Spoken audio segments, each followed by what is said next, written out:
হাজি সেলিম আমাকে একটা ফোন করলেন, ভাই আপনি আসলেন, আমি তো জিততাম, আজকে আমি এখন হেরে গেলাম।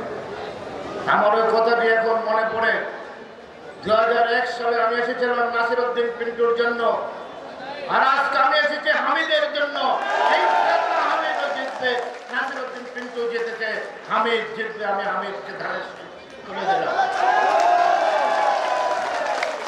আজকে বাংলাদেশে নির্বাচন হচ্ছে মহান ৭১-এর মুক্তিযুদ্ধের সাথে যারা বিশ্বাসঘাতকতা করেছে, যারা আমাদের প্রিয় নেতা মহান স্বাধীনতার ঘোষক শহীদ প্রেসিডেন্ট জিয়া রহমানকে কটূক্তি করে, যারা বেগম খালেদাকে নিয়ে কথা বলে, যারা আজকে তারেক রহমান নিয়ে কথা বলতে সাহস করে, তাদের বিরুদ্ধে আজকে বাংলাদেশের সমগ্র মানুষের যুদ্ধ।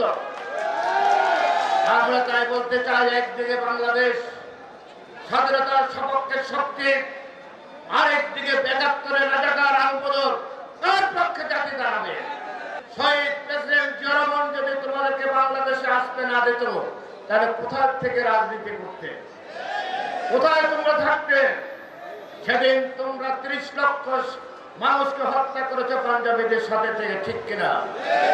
তোমরা সেদিন ২ লক্ষ মা বোনকে পাঞ্জাবিদের হাতে তুলে দিয়ে বলেছিল তোমাদের নেতা মৌলানা মওদুদি, গোলাম আজম নিজামী এরা গনিমতের মাল, যুদ্ধের ময়দানে নাকি মা বোনরা গনিমতের মাল।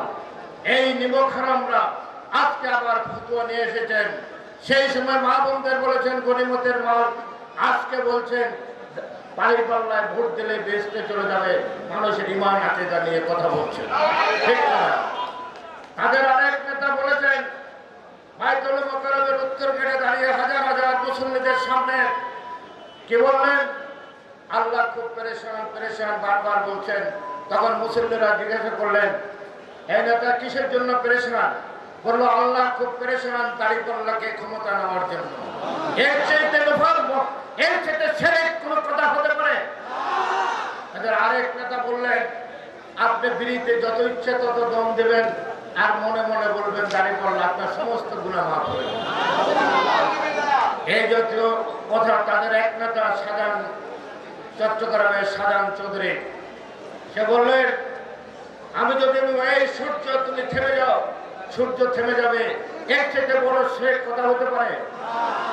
আবার উনি বললেন একই মঞ্চে দাঁড়িয়ে, আমি যদি বলে আপনারা কেউ মাটির উপরে থাকতে পারবেন না, আমি যদি আমার কথা না শুনেন তাহলে মাটির নিচে চলে যাবেন।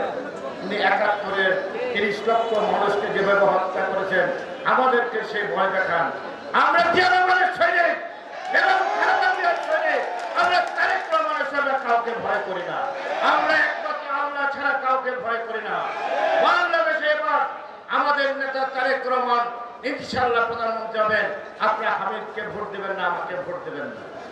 আপনারা কাকে ভোট দেবেন?